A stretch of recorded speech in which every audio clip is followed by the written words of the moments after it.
Recebemos agora em nossos estúdios ela que é cuiabana, 54 anos, pediatra e patologista clínica, professora Natasha Selesarenko. Primeiramente, seja bem-vinda, muito obrigado por aceitar o nosso convite. Eu que agradeço, Crispim Neto, de estar aqui.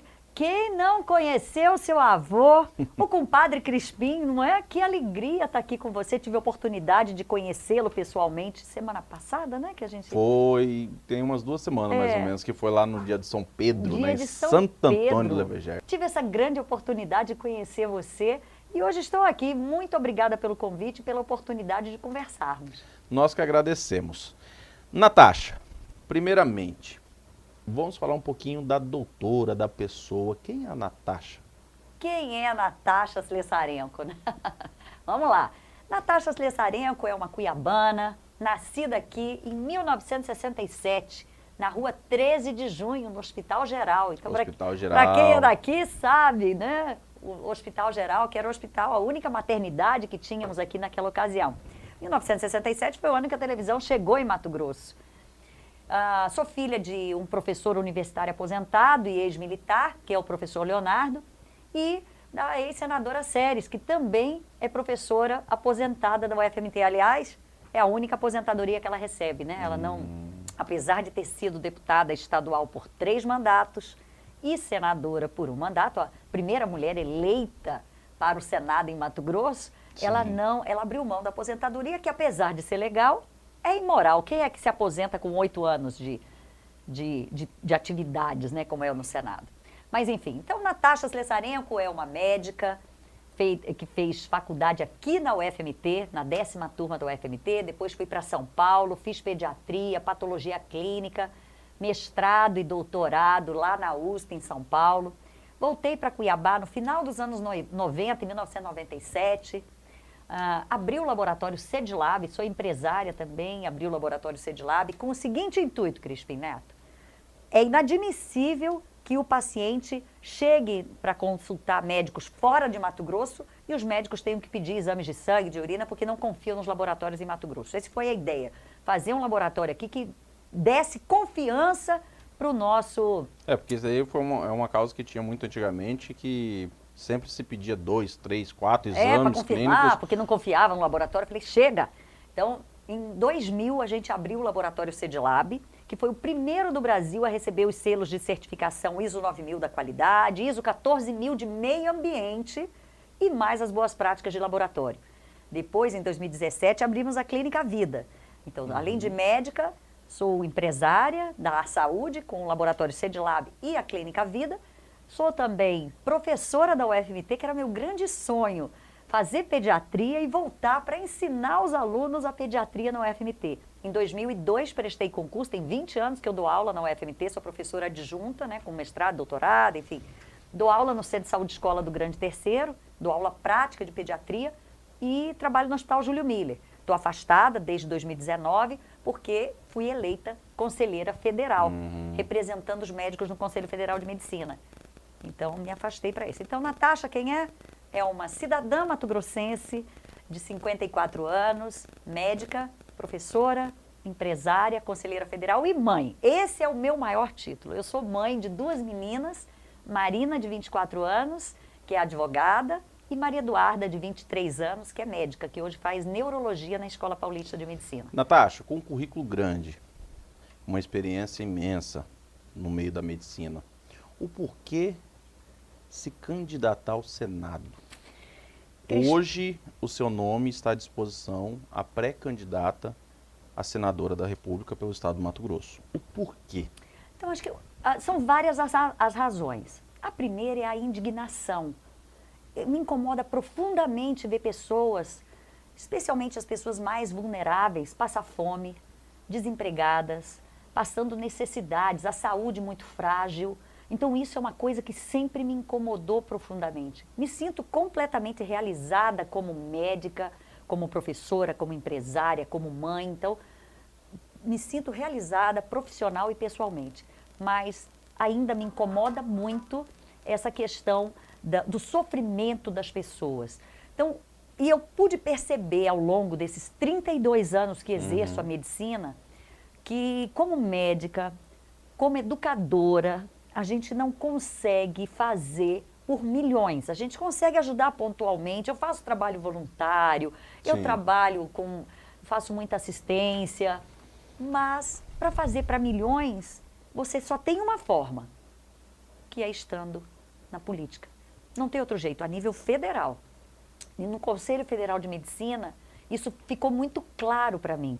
A gente faz muita interface Na com o verdade, Congresso hoje no Nacional. Brasil, muita coisa depende da política. Eu diria que praticamente tudo. O que não depende? Muita coisa depende da Tudo política. depende da política, da forma como o gestor, o executivo faz e o legislativo propõe, né? Porque o legislativo faz as leis, propõe as leis e o executivo põe para fazer. É o que eu tenho costume de falar. Você tocou no assunto que eu tenho. Isso daí eu defendo aqui com unhas e dentes no programa.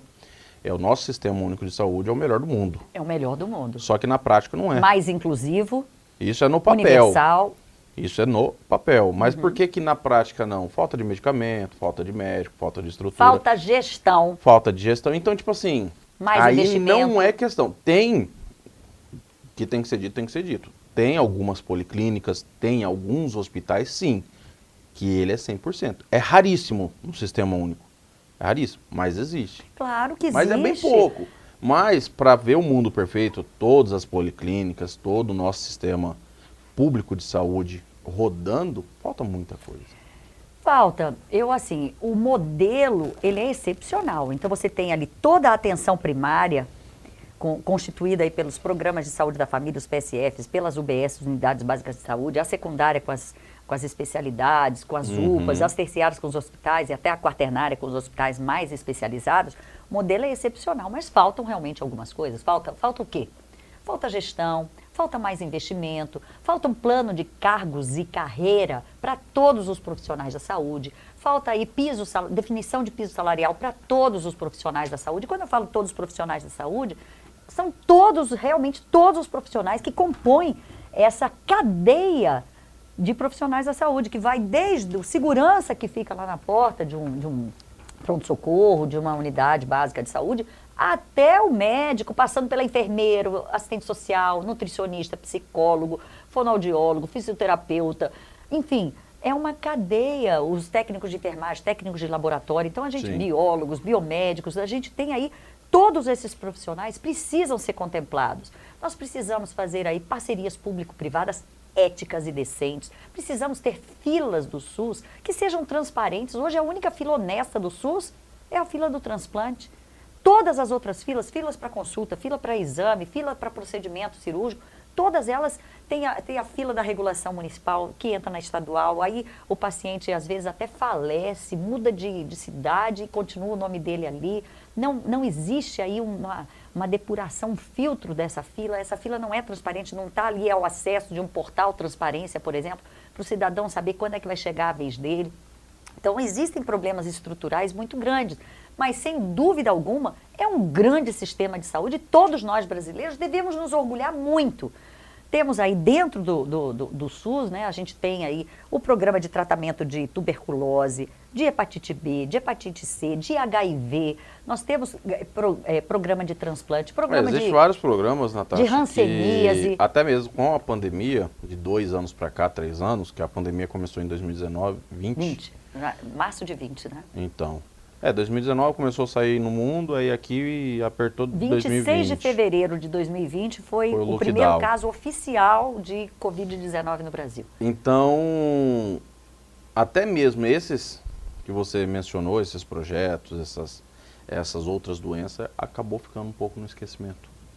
Então, isso acontece muito. Podemos dizer que por causa dessa indignação toda, você hoje coloca seu nome à disposição da população para candidato ao Senado. Isso. Primeiro a questão da indignação, né? Porque sempre a gente reclama muito dos políticos. É sempre os mesmos, não muda nunca.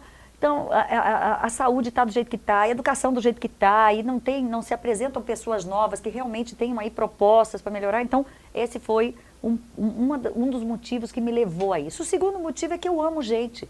Eu gosto de gente. Eu sou médica, o meu propósito de vida é esse, é cuidar das pessoas.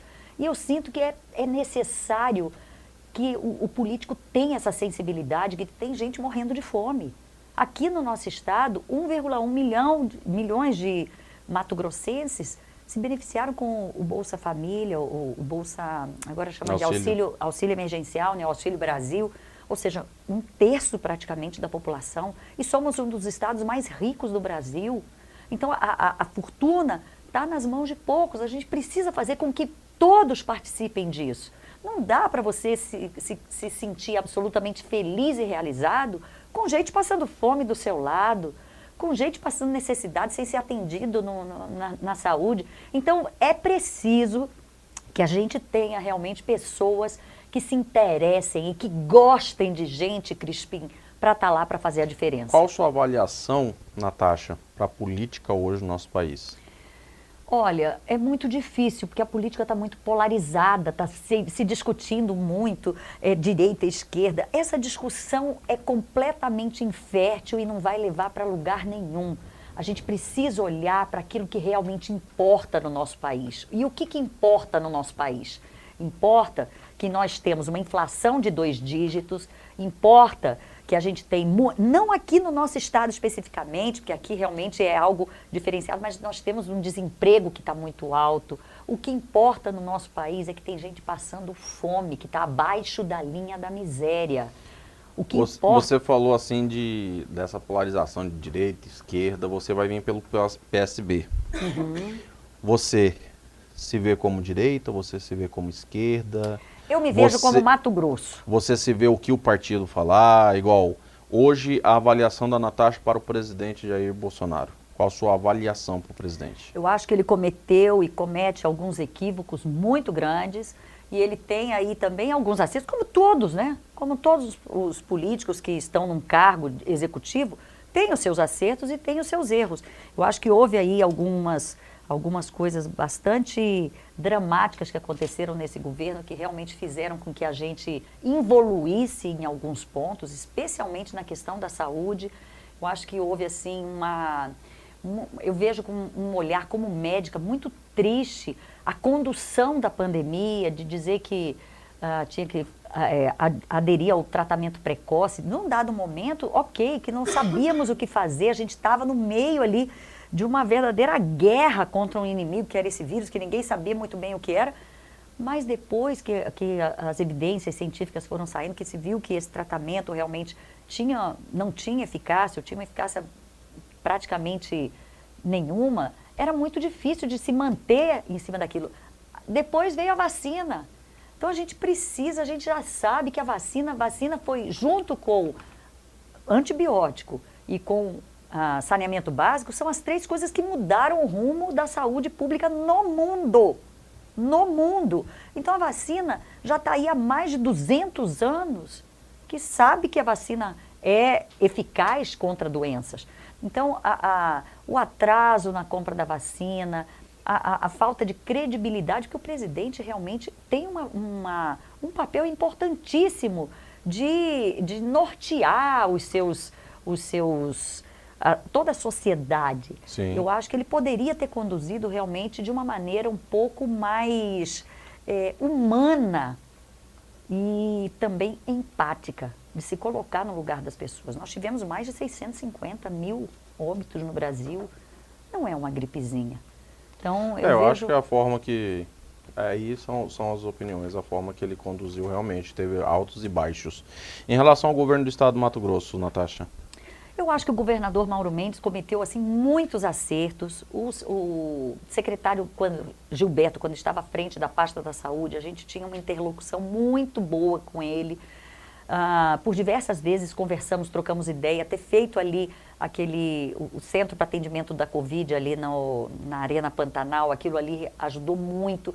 A ativação, né, a criação dos hospitais de campanha aí no interior, Colíder, vários locais, Rondonópolis, tiveram aí hospitais de campanha que ajudaram muito no acompanhamento, no segmento dos pacientes com Covid grave. Então, acho que realmente, assim, houve muito acerto, não soube aí de nenhum tipo de de corrupção, de mau uso do dinheiro público, como a gente viu, por exemplo, em outras capitais, superfaturamento de equipamentos. Eu não vi nada disso aqui no nosso estado relacionado ao nosso governador, realmente eu não vi.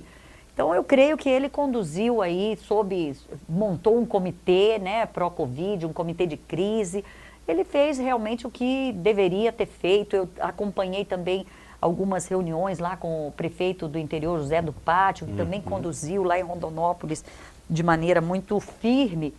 Então, é muito difícil, né? Até que agora é menos difícil você olhar para trás e ver o que aconteceu, quais foram os acertos, né? Porque naquela ocasião realmente era tudo muito difícil. A gente estava, eu imagino a gente ir ali com um avião andando, tendo que trocar peças, porque a gente não sabia o que é que estava acontecendo. Então, Crispim Neto, eu vejo como um bom governo, em termos de, se eu tivesse que falar como o governo Mauro Mendes é um bom governo ou não, é um bom governo. Eu acho que ele realmente fez para a saúde, eu estou dizendo especificamente para a saúde, fez o que tinha que fazer. Acho que muitas obras estão saindo. As ferrovias, eu acho que ele também deu um input nisso, que era uma coisa que precisava acontecer. Então, eu acho que realmente ele fez aí algumas coisas que vão ficar marcadas no mandato dele. Natasha, nosso tempinho ele é curto, a gente já tá chegando no finalzinho.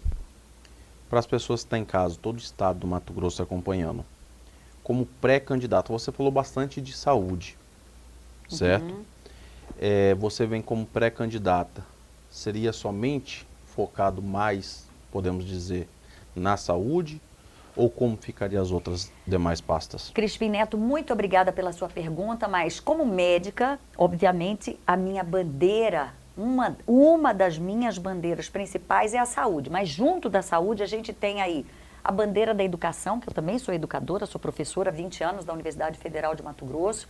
Não dá para a gente aceitar e deixar como está. As crianças passaram 2 anos sem frequentar a escola, pelas escolas fechadas, foram as primeiras a fechar. E passaram de ano, muitas crianças sem assistir uma única aula, porque não tinham internet ou porque não tinham dispositivo para assistir às aulas. Enfim, essas crianças precisam de um reforço no contraturno. Nós precisamos fazer com que isso aconteça de maneira efetiva com todas as crianças no Mato Grosso, com todas as crianças do Brasil. Além da questão da saúde, que a gente já discutiu aqui alguns pontos, da educação, nós temos aí também a questão da bandeira da mulher. É importantíssimo que nós, mulheres, nos façamos mais representadas junto aos espaços políticos de poder. Nós somos 52% da população brasileira. Aqui no estado de Mato Grosso, nós somos quase 53% das eleitoras. Então, nada mais digno do que estarmos ali pelo menos 50%, meio a meio nas representações políticas, nas instâncias políticas de poder, seja ela executiva ou legislativa. Mas quando você vai olhar o panorama geral, por exemplo, dos 5.570 e poucos municípios que tem no Brasil, não chegam a 1.000 o número de prefeitas. Dos quase 50 mil vereadores, nós mulheres não chegamos a 5.000 vereadores. Na Câmara dos Deputados, são 513 deputados, são 77 mulheres. No Senado da República, são 81 senadores, são apenas 13 mulheres. 13 porque entrou a suplente do senador Fávaro, que é a Margarete Busetti, então ela é a 13ª. Então vejam, nós somos muito pouco representadas. E qual é a importância de ter mais mulheres no poder? Então, primeiro, levar esse olhar feminino para dentro do poder. Além disso, a gente sabe que parlamentos que têm mais mulheres no poder são parlamentos que têm muito mais políticas públicas nas áreas sociais, como segurança, saúde, educação. São parlamentos que têm menos corrupção. E mais, são parlamentos cujas meninas... Você tem uma menina de 10 anos, eu tenho 2 mocinhas, tem gente aqui que tem outras filhas também. As meninas... As crianças do sexo feminino sonham mais, porque ao ver uma mulher falando no parlamento, elas falam, eu também posso chegar lá. Então, a importância de ter mulheres no parlamento, de se sentirmos representadas, isso é fundamental para a democracia. Então, isso também é uma das minhas bandeiras. Além disso, A bandeira da geração de emprego. Nós precisamos gerar emprego e renda aqui no nosso estado. Como fazer isso? Uma das coisas é a agroindustrialização. Então, nós precisamos verticalizar o nosso agronegócio aqui. Precisamos investir no pequeno e médio produtor, que a gente estava falando aqui um pouquinho antes de começarmos. É importantíssimo que tenham aí linhas de crédito para esse pequeno produtor. É importantíssimo que a Empaer seja ali uma fonte de inovação, de tecnologia, de aumento de produtividade para esse pequeno produtor. É importante que a gente faça essa ponte acontecer. Nós já somos o celeiro do mundo. Somos o maior produtor de algodão do mundo, mas não tem uma indústria têxtil aqui no Mato Grosso. Então sai a matéria-prima, sai a commodity, não emprega ninguém aqui no nosso estado e volta com preço, um valor agregado muito maior, gerando emprego e renda. Isso é tudo, né? Isso é energia, isso aí é, tudo. É combustível, é tudo. Enfim, essas seriam aí algumas das minhas bandeiras. Então eu quero ser, por isso me coloco aí como pré-candidata ao Senado, para poder representar todos os segmentos do nosso estado. Então, como eu falei aqui no começo, me dói, me comove ver pessoas passando necessidade. E a gente precisa, não podemos fechar o olho para isso, estando num estado tão rico, tão pujante quanto o nosso. Então, eu saio dali da minha posição de empresária, de médica, de professora, para colocar o meu nome à disposição, para que o eleitor chegue no dia, a eleitora chegue no dia e fale assim, eu tenho uma opção para votar. Não vai ser sempre nos mesmos, Sim. Como a gente está cansado, né? Aquela coisa de sempre os mesmos. Então tá, estou aí. Natasha, só quero te agradecer, muito obrigado. Como todas as pessoas públicas que sentam nessa cadeira, você se disponibiliza seu nome esse ano a um cargo público. Hoje você é pré-candidata. Agora eu falo como pessoa, não como jornalista, não como apresentador. Eu lhe desejo toda a sorte do mundo. Se vai se eleger, só em outubro saberemos. Tá na mão do é eleitor, Deus e o povo. É isso aí. Se você se eleger, que você possa representar o nosso estado. Que você fez uma observação que é uma bandeira que eu carrego. Que eu acho que a população tem que deixar direita, esquerda, centrinho. E tem que pensar no povo, tem que pensar no nosso estado, na nossa cidade, no nosso Brasil. Então, eu te desejo todo o sucesso do mundo, que você tenha toda a sorte, que Deus abençoe imensamente sua vida. A câmera de cá, primeirinha, está fechadinha em você. Nós temos mais de 3 milhões de pessoas assistindo, no estado do Mato Grosso inteiro e mais um bocadinho. Manda seus abraços, suas considerações finais, fique à vontade. Crispim Neto, eu te agradeço muito pela oportunidade de estar aqui no seu programa e quero aqui mais uma vez reiterar que como mãe, como médica, como professora, eu quero poder cuidar da nossa gente. Eu quero poder cuidar do cidadão e da cidadã mato-grossense, da criança, do idoso, de todos. Eu acho que precisa haver esse olhar feminino dentro da política. É importante que a gente não se segue, não feche os olhos para o que está acontecendo em termos de miserabilidade.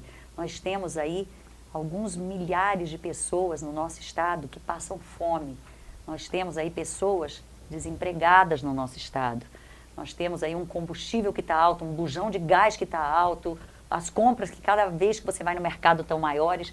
E eu quero poder ser a médica que vai cuidar de você. Eu quero poder estar ali no Senado da República. Hoje me apresento como pré-candidata ao Senado para ser uma opção para você, então, poder colocar uma pessoa diferente. Não dá para continuar reclamando da política e votar sempre nos mesmos. Então é preciso renovar, é preciso acreditar. Eu quero ser essa esperança para as pessoas, de poder representar aí algo diferente. E eu estou aqui para isso. Como médica, eu quero cuidar de você. Para a gente encerrar com chave de ouro, eu separei 5 palavrinhas. Eu vou falar uma e você tem no máximo uma frase para falar o significado para você. Bom. Tá bom? Vamos lá. Opa, para já. Política. Necessário, imprescindível. Um sonho. Fazer a diferença na vida das pessoas. Saúde. É tudo. Família. A base de tudo. E Deus. Sem ele, nada somos. Mais uma vez, gratidão. Gratidão. Nós vamos para um breve intervalo e já voltamos.